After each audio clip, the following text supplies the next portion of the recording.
अभी का मैं आपके मंच the success point at the rate पे शानदार महत्वपूर्ण श्रृंखला में आपका स्वागत करता हूं दोस्तों। जी हां दोस्तों, आज से हमारा एक नया बैच प्रारंभ होगा, लक्ष्य बैच, जिसके अंतर्गत हम लोग हर सब्जेक्ट को बहुत ही बारीकी के साथ, बहुत ही अच्छे से, एकदम ब्रीफली में उसका डिस्कशन करेंगे, बहुत ब्रीफ से उसका डिस्कशन करेंगे दोस्तों। पहले उसका हम अध्ययन करेंगे, फिर उससे रिलेटेड महत्वपूर्ण एमसीक्यू क्वेश्चन पे भी हमारा अध्ययन चलेगा। जैसे ही वो टॉपिक समाप्त हो जाएगा, उसके बाद हम लोग ऑब्जेक्टिव क्वेश्चन देखेंगे और ऑब्जेक्टिव क्वेश्चन के बाद फिर हम अगले टॉपिक की तरफ चलेंगे। चलिए शुरू करते हैं शानदार महत्वपूर्ण श्रृंखला, जो कि आपके लिए काफ़ी महत्वपूर्ण है दोस्तों। ज़्यादा से ज़्यादा लोगों को शेयर करें। वीडियो आपको कैसी लगती है कमेंट में ज़रूर बताएं। The success point at the rate का लक्ष्य है आप लोग की सफलता दोस्तों। चलिए शुरू करते हैं, जो कि सभी प्रतियोगी परीक्षाओं के लिए आज का आधारित जो हमारा टॉपिक होगा प्यारे दोस्तों, वो होगा विश्व का भूगोल और ब्रह्मांड की उत्पत्ति। यानी कि विश्व के भूगोल के अंतर्गत हम ये देखेंगे कि ब्रह्मांड की जो उत्पत्ति है वो कैसे हुई, या ब्रह्मांड की उत्पत्ति के जो स्रोत हैं उसको हम कैसे प्राप्त कर सकते हैं, कैसे हमें उसकी पूरी जानकारी प्राप्त होती है, उस पर हमारा डिस्कशन चलेगा। तो चलिए शुरू करते हैं शानदार महत्वपूर्ण श्रृंखला से। चलिए शुरू करते हैं। तो दोस्तों, ब्रह्मांड की उत्पत्ति के बारे में आइए देखते हैं। तो ब्रह्मांड की उत्पत्ति के विषय में कई सिद्धांत प्रचलित हैं, जिसमें बिग बैंग सिद्धांत सर्वाधिक प्रचलित एवं मान्य है। इसे विस्तारित ब्रह्मांड परिकल्पना भी कहा जाता है। यानी कि ब्रह्मांड की उत्पत्ति के विषय में ऐसे तो कई सिद्धांत दिए गए हैं, और उन सब सिद्धांतों में बिग बैंग सिद्धांत सबसे अधिक सर्वाधिक प्रचलित एवं मान्य माना गया है, और इसे ब्रह्मांड परिकल्पना भी कहा जाता है। ठीक है दोस्तों, अगला पैसेज देखते हैं। इस सिद्धांत का प्रतिपादन जॉर्ज लेमेंतियर ने किया था, एवं बाद में रॉबर्ट वेगनर ने 1967 में इस सिद्धांत की व्याख्या प्रस्तुत की। विस्तारित ब्रह्मांड की परिकल्पना की पुष्टि डापलर प्रभाव से भी की जा चुकी है। यानी कि अगर हम ब्रह्मांड की परिकल्पना की पुष्टि अगर करें तो किससे, डापलर इफेक्ट से भी हमारे ब्रह्मांड की परिकल्पना की पुष्टि की जा चुकी है। ठीक है दोस्तों, अगला पैसेज देखते हैं। इस सिद्धांत के अनुसार ब्रह्मांड लगभग 13.7 अरब वर्ष पूर्व भारी पदार्थों से निर्मित एवं गोलाकार सूक्ष्म पिंड था। यानी कि जो ब्रह्मांड है वो क्या है कि गोलाकार सूक्ष्म पिंड था, और ये लगभग कै वर्ष पूर्व निर्मित हुआ था, ये भी याद रखिए। ये लगभग 13.7 अरब वर्ष पहले भारी पदार्थों से ये निर्मित हुआ था दोस्तों। ये भी आपका एक ऑब्जेक्टिव में प्रश्न पूछा जा सकता है। चलिए आगे देखते हैं कि विस्फोट के फलस्वरूप, ठीक है, सूक्ष्म जिसका आयतन अत्यधिक सूक्ष्म और ताप व घनत्व अनंत था, बिग बैंग की प्रक्रिया में इसके अंदर महाविस्फोट हुआ। यानी कि ये जो सूक्ष्म और ताप घनत्व था वो अधिकतम था, अनंत था। बिग बैंग की प्रक्रिया में इसके अंदर काफ़ी विस्फोट हुआ, जिससे ब्रह्मांड की उत्पत्ति हुई। प्यारे दोस्तों, बात समझ में आ रही है? चलिए आगे चलते हैं। विस्फोट के फलस्वरूप अनेक पिंड अंतरिक्ष में बिखर गए, जो आज भी गतिशील अवस्था में हैं। इसके साथ ही समय, स्थान एवं वस्तु की उत्पत्ति हुई। ठीक है, यानी समय, स्थान और वस्तु की व्युत्पत्ति हुई। सब कुछ अरब वर्ष बाद, यानी कुछ अरब वर्षों के बाद हाइड्रोजन और हीलियम के बादल संकुचित होकर तारों एवं आकाशगंगाओं का निर्माण करने लगे। यानी कि क्या कह रहा है कि आकाश जो विस्फोट के फलस्वरूप अनेक पिंड अंतरिक्ष में बिखर गए, छोटे छोटे पिंड बिखर गए, और आज भी गतिशील अवस्था में है वो। और इसके साथ ही समय, स्थान और वस्तु की क्या हुई, व्युत्पत्ति हुई।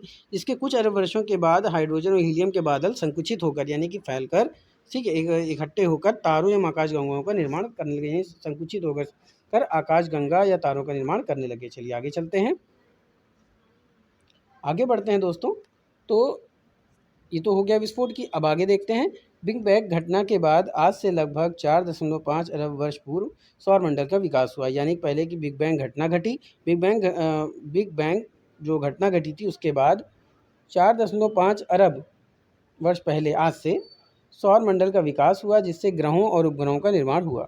ठीक है दोस्तों, आगे चलते हैं। होयसाल ने इस परिकल्पना को विपरीत स्थिर अवस्था संकल्पना के नाम से नवीन परिकल्पना को प्रस्तुत किया। यानी कि होयसाल नामक एक वैज्ञानिक थे, जिन्होंने इस बिग बैंग सिद्धांत के विपरीत स्थिर अवस्था संकल्पना के नाम से एक नवीन परिकल्पना को प्रस्तुत किया। और इनके अनुसार ब्रह्मांड का विस्तार लगातार हो रहा है, लेकिन इसका स्वरूप किसी भी एक समय जैसा रहा है। यानी कि वैसे तो इस ब्रह्मांड का विस्तार लगातार हो रहा है, लेकिन इसका जो स्वरूप है वो हर समय क्या है, एक ही जैसा है। लेकिन वर्तमान में बिग बैंग सिद्धांत को ही सर्वाधिक मान्यता मिली है।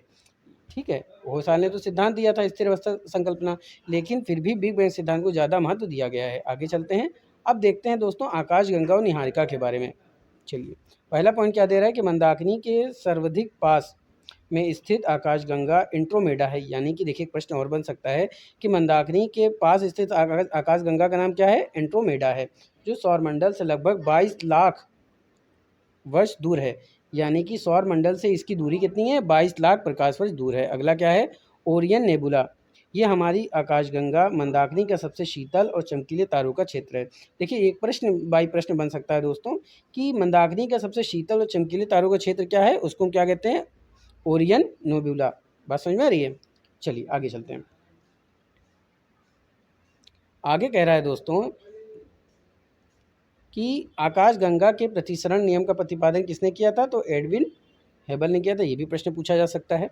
अगला कह रहा है कि मंदाकिनी को गैलीलियो ने सबसे पहले देखा था। देखिए, मंदाकिनी को सबसे पहले देखने वाला कौन व्यक्ति था? गैलीलियो ने देखा था। आकाशगंगा के प्रतिसरण का नियम किसने दिया था? तो एडविन हब्बल ने दिया था। दोस्तों, ये बहुत ही इंपॉर्टेंट हो सकता है, ये दोनों बहुत इंपॉर्टेंट नाम हो सकते हैं। चलिए आगे चलते हैं। अब देखते हैं दोस्तों तारे का जन्म और विकास, उस पर डिस्कशन कर लेते हैं। ठीक है, आइए देखते हैं तारे का जन्म और तथा विकास। दोस्तों, तारे का जीवन काल अत्यधिक लंबा होता है एवं विभिन्न अवस्थाओं से होकर गुजरता है। बात समझ आ रही? जो तारों का जीवन काल होता है वो काफ़ी लंबा होता है और कई अवस्थाओं से होकर गुजरता है। ठीक है, अगला क्या कह रहा है? यदि किसी तारे का द्रव्यमान सूर्य के द्रव्यमान से कम, ठीक है, यदि किसी तारे का द्रव्यमान सूर्य के द्रव्यमान से कम अथवा बराबर है तो यह लाल दानव से श्वेत वामन और अंततः काला वामन में परिवर्तित हो जाता है। ठीक है, यदि मान लीजिए तारे का द्रव्यमान अगर सूर्य के द्रव्यमान से कम है या फिर बराबर है तो यह लाल दानव से क्या हो जाएगा? श्वेत वामन, और अंततः ये काला वामन में परिवर्तित हो जाता है। अगले चलते हैं। यदि तारे का द्रव्यमान सूर्य के द्रव्यमान से अधिक या कई गुना अधिक है तो तारे की मध्यवर्ती परत गुरुत्वाकर्षण के कारण तारे के केंद्र में ध्वस्त हो जाती है। यानी मान लीजिए कि द्रव्यमान अगर अधिक होता है तो तारे की जो परत होती है वो गुरुत्वाकर्षण के कारण क्या हो जाती है? केंद्र में खत्म हो जाती है, ध्वस्त हो जाती है। इससे निकली ऊर्जा तारे के ऊपरी परत को नष्ट कर देती है और भयानक विस्फोट होता है। यानी इससे जो ऊर्जा निकलती है ध्वस्त होने के बाद, ये क्या करती है कि तारे की ऊपरी परत को नष्ट कर देती है और भयानक विस्फोट होता है, जिसे सुपरनोवा विस्फोट के नाम से जाना जाता है। बात समझ आ रही दोस्तों? चलिए अगले टॉपिक की तरफ चलते हैं। अगला टॉपिक कह रहा है कि सुपरनोवा विस्फोट के बाद वह तारा क्या होता है? न्यूट्रॉन तारा, तथा इसके बाद ब्लैक होल में बदल जाता है। ये भी याद रखिएगा दोस्तों, एक प्रश्न पूछा जा सकता है कि सुपरनोवा विस्फोट के बाद कौन सा तारा बनता है? तो ये न्यूट्रॉन तारा बनता है और उसके बाद ये ब्लैक होल में बदल जाता है। चलिए आगे देखते हैं। अब आगे देखेंगे दोस्तों तारों का रंग, तापमान एवं उम्र। देखिए, बहुत ही छोटा टॉपिक होगा दोस्तों, बहुत ही कम समय में मैं बताने का प्रयास करूंगा। देखिए, उन टॉपिक को लिया गया है जो आपके एग्ज़ाम व्यू से काफ़ी इंपॉर्टेंट हैं, और ये जो ब्रीफ डिस्कशन चल रहा है प्यारे दोस्तों, ये टॉपिक बाय टॉपिक चलेगा, बहुत ब्रीफ से हम डिस्कशन करेंगे, और ये आपके हर एग्ज़ाम के लिए काफ़ी महत्वपूर्ण होगा। चाहे वो यूपीएससी के कोई भी एग्ज़ाम हो, यूपीपीएससी के कोई भी एग्ज़ाम हो, या फिर आपका समीक्षा अधिकारी, सहायक समीक्षा अधिकारी, रेलवे विभाग या अन्य किसी भी विभाग के लिए काफ़ी महत्वपूर्ण होगा दोस्तों। अगर आप किसी टॉपिक को ब्रीफ से डिस्कशन कर लेते हैं दोस्तों, तो आप यकीन मानिए कि आप कोई भी कॉम्पिटिटिव एग्ज़ाम के जो एमसीक्यू क्वेश्चन आते हैं उसे बड़ी आसानी से आप सॉल्व कर सकते हैं। चलिए देखते हैं। तो तारों का रंग, तापमान एवं उम्र। तो प्यारे दोस्तों, तारों के रंग से उसके तापमान को ज्ञात किया जाता है। यानी अगर सूर्य के तापमान को हमको ज्ञात करना है तो हम उसके रंगों से उसके तापमान का ज्ञान प्राप्त कर सकते हैं। आगे चलते हैं। तारों के द्वारा जो मुक्त ऊष्मा के आधार पर उनकी उम्र ज्ञात की जा सकती है। यही तारों के द्वारा जो मुक्त ऊष्मा होती है उसके आधार पर हम उसकी उम्र ज्ञात कर सकते हैं दोस्तों। आइए देखते हैं कैसे। अगर मान लीजिए कि तारों का जो रंग है वो नीला व सफ़ेद है तो हम इसको आध तारा यानी कि युवा तारा कहते हैं। अगर मान लीजिए तारे का रंग नारंगी होता है तो ये ब्रॉन्ज तारा है, और अगर लाल तारा है तो ये वृत्त तारा है। बात समझ आए दोस्तों? देखिए, जैसे कि मानव की एक पीढ़ी आती है, पहले युवा होती है, फिर जवान होता है, उसके बाद फिर वो क्या होता है? बूढ़ा हो जाता है। ठीक उसी प्रकार से दोस्तों, जब नीला व सफ़ेद होगा तो यानी वो जवानी को पहुंच जाएगा, यानी वो युवा स्तर को पहुंच जाएगा। और अगर वो नारंगी रंग का होता है तो वो ब्रॉन्ज यानी कि वो अपने आधे जीवन पहुंच जाएगा, यानी कि वो जवानी स्थिति में होगा, जवान स्थिति में होगा। बात समझ में आ रही है दोस्तों? प्रौढ़ का मतलब होता है दोस्तों धीरे धीरे। ठीक है, आगे चलते, धीरे धीरे बुढ़ापे की तरफ पहुंचना।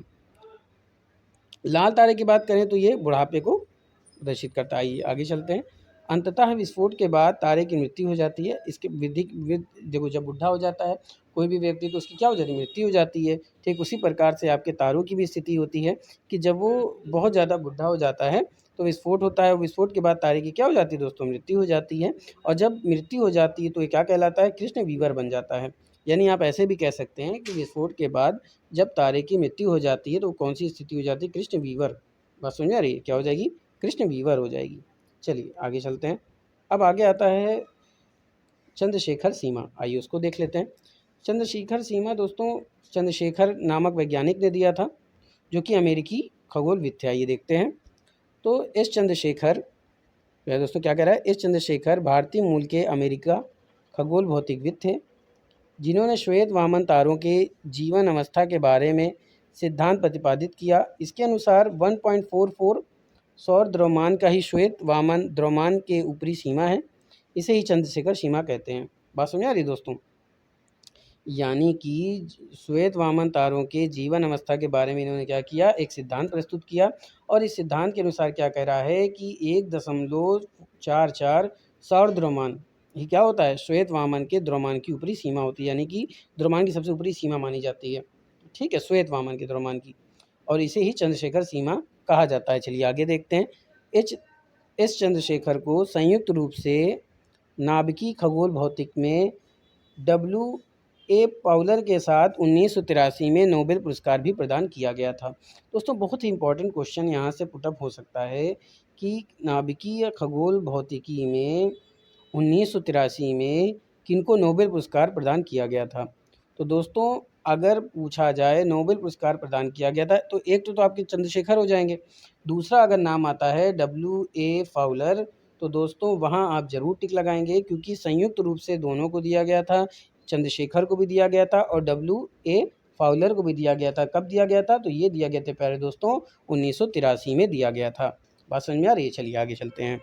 अब आगे हम देखेंगे तारों का प्रकार के अंतर्गत आता है दोस्तों एक न्यूट्रॉन तारा, अभी हमने ऊपर डिस्कशन किया न्यूट्रॉन तारा। ठीक है, यानी विस्फोट होता है। ठीक है, बूढ़े होने के बाद, और बूढ़े होने के बाद क्या होता है, वो न्यूट्रॉन तारा बनता है। न्यूट्रॉन तारे के बाद वो किस में बदल जाता है दोस्तों, ब्लैक होल में बदल जाता है। देखिए ये भी इंपॉर्टेंट क्वेश्चन हो सकता है। चलिए आइए देखते हैं। सुपरनोवा से बचे हुए केंद्रीय भाग, यानी सुपरनोवा के बाद जो केंद्रीय भाग बचता है जो कि अत्यधिक घनत्व वाला होता है, से न्यूट्रॉन तारों का निर्माण होता है। ठीक है, चलिए आगे पॉइंट पे चलते हैं। तो अत्यधिक गति से चक्कर लगाने वाले न्यूट्रॉनों से बने तारों को न्यूट्रॉन कहते हैं, यानी कि बहुत अधिक गति से जो चक्कर लगाते हैं। ठीक है, और न्यूट्रॉनों से बने तारों को क्या कहते हैं, न्यूट्रॉन तारा कहते हैं। आगे टॉपिक देख लेते हैं। अगले पॉइंट कह रहा है प्यारे दोस्तों, न्यूट्रॉन तारे के सभी अंश न्यूट्रॉन के रूप में संगठित रहते हैं। यानी कि जो न्यूट्रॉन तारे, देखिए नाम से ही पता चल रहा है दोस्तों कि उसके जितने भी छोटे छोटे अंश होंगे वो न्यूट्रॉन के रूप में संगठित होंगे, यानी इकट्ठा होंगे। ये तीव्र रेडियो तरंगे उत्सर्जित करते हैं। दोस्तों आपको पता होगा, केमिस्ट्री में भी आपने पढ़ रखा होगा कि न्यूट्रॉन जो होता है वो रेडियो एक्टिव एलिमेंट होता है और वो काफ़ी मात्रा में तरंगे उत्सर्जित करता है। बात समझ में आ रही है। आगे चलते हैं। न्यूट्रॉन तारे को पल्सर कहा जाता है। दोस्तों ये भी एक इम्पॉर्टेंट प्रश्न बन सकता है, किस तारे को पल्सर कहा जाता है, तो ये कहा जाता है दोस्तों न्यूट्रॉन तारे को।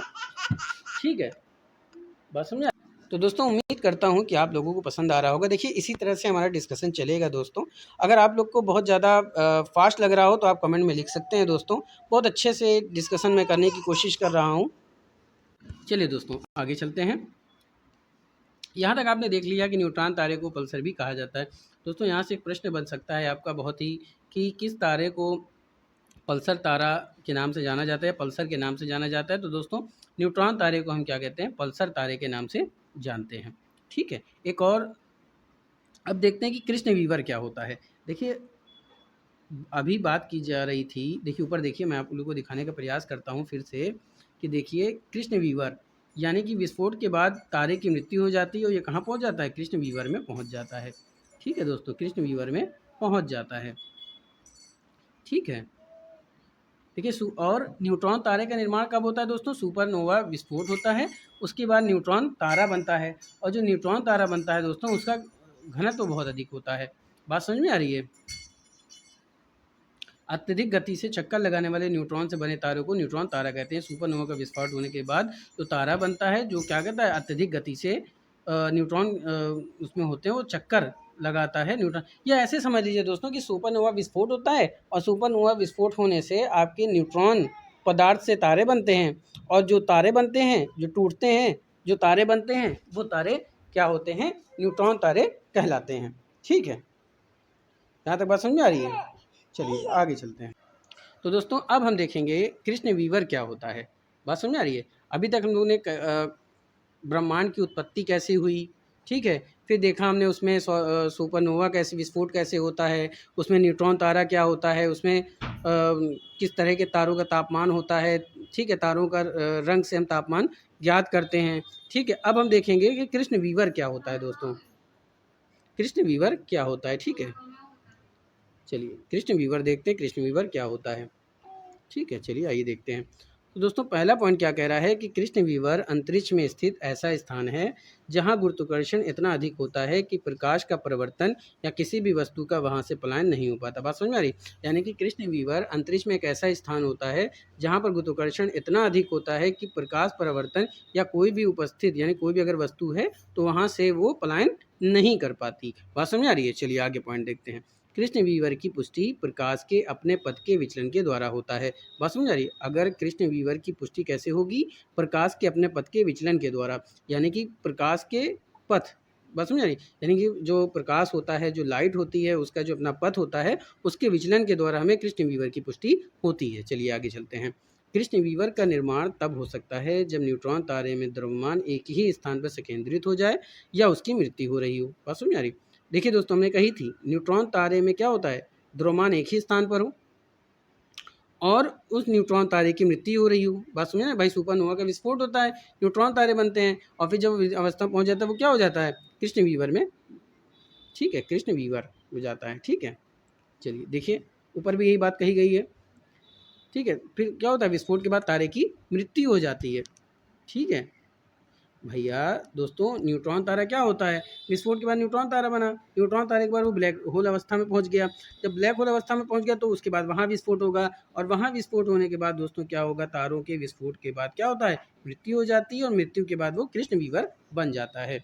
बात समझ में आ रही है? चलिए आगे चलते हैं। कहाँ तक हम लोग ने देखा था, आइए उसको फिर से देख लेते हैं। तो हम लोग ने देखा था कि कृष्ण वीवर का निर्माण तब हो सकता है जब न्यूट्रॉन तारों में द्रव्यमान एक ही स्थान पर संकेंद्रित हो जाए या उसकी मृत्यु हो रही हो। ठीक है, आगे चलते हैं। आगे क्या कह रहा है दोस्तों कि ब्लैक होल आकार में बड़ा या छोटा भी हो सकता है। छोटे ब्लैक होल एक परमाणु जितने छोटे हो सकते हैं, लेकिन उनका द्रव्यमान बहुत अधिक होता है। ठीक है, यानी कि जब ब्लैक होल अवस्था में पहुंच जाते हैं तो जो ब्लैक होल का जो आकार होता है दोस्तों, वो बड़ा या छोटा भी हो सकता है। छोटे ब्लैक होल क्या होते हैं? एक परमाणु के बराबर छोटे होते हैं, लेकिन उनका द्रव्यमान बहुत अधिक होता है। जैसे कि आपने परमाणु पढ़ा होगा कि परमाणु क्या हो? छोटे छोटे क्या होता है? अणु से मिलकर बना होता है। ठीक है, तो एक छोटा परमाणु क्या होता है भाई? परमाणु से वस्तु बनती है, लेकिन परमाणु का क्या होता है? द्रव्यमान बहुत अधिक होता है। आगे चलते हैं। आगे कह रहा है प्यारे दोस्तों कि जिन तारों का द्रव्यमान सूर्य के द्रव्यमान के 3 गुने से अधिक होता है, वे विघटित होकर कृष्ण वीवर में परिणित हो जाते हैं। बात समझिए, जिन तारों का द्रव्यमान क्या होता है? सूर्य के द्रव्यमान से 3 गुने से भी अधिक होता है, वे टूट कर यानी विघटित होकर अंततः कृष्ण वीवर में परिणत हो जाते हैं। बात समझ आ रही दोस्तों? आइए अब देखते हैं नक्षत्र। ठीक है, अब देखते हैं नक्षत्र क्या होता है दोस्तों। तो नक्षत्र की बात करें दोस्तों तो एक निश्चित आकृति में व्यवस्थित तारों के समूह को क्या कहते हैं? नक्षत्र कहा जाता है। एक निश्चित आकृति में व्यवस्थित तारों के समूह को हम क्या कहते हैं? नक्षत्र कहते हैं, और इनकी संख्या 27 मानी जाती है। भारतीय मनीषी, ठीक है, मनीषियों ने क्या किया कि 28 नक्षत्र, ठीक है दोस्तों, तो भारतीय मनीषियों ने क्या किया कि एक 28वें नक्षत्र अभिजीत की भी परिकल्पना कर दी। अगला क्या कह रहा है कि आकाश में पृथ्वी के, ठीक है दोस्तों, बात समझ आ रही है? चलिए देखिए, ये पॉइंट हो गया हमारा। अगला पॉइंट क्या है कि वह प्रकाश में पृथ्वी के चतुर्दिक स्थिति में होते हैं। यह नक्षत्र जो होते हैं वह पृथ्वी के चतुर्थांश स्थिति में होते हैं एवं रात में दिखाई पड़ते हैं। कुछ प्रमुख नक्षत्र चित्रा, हस्त, विशाखा, श्रवण, घनिष्ठा, मघा, अनुराधा, रोहिणी इत्यादि। देखिए दोस्तों, एक प्रश्न पूछा जा सकता है कि इसमें से कौन सा जो है वो नक्षत्र नहीं है या नक्षत्र है। तो जो नक्षत्र उसमें चित्रा, हस्त, विशाखा, श्रवण, धनिष्ठा, मघा, अनुराधा, रोहिणी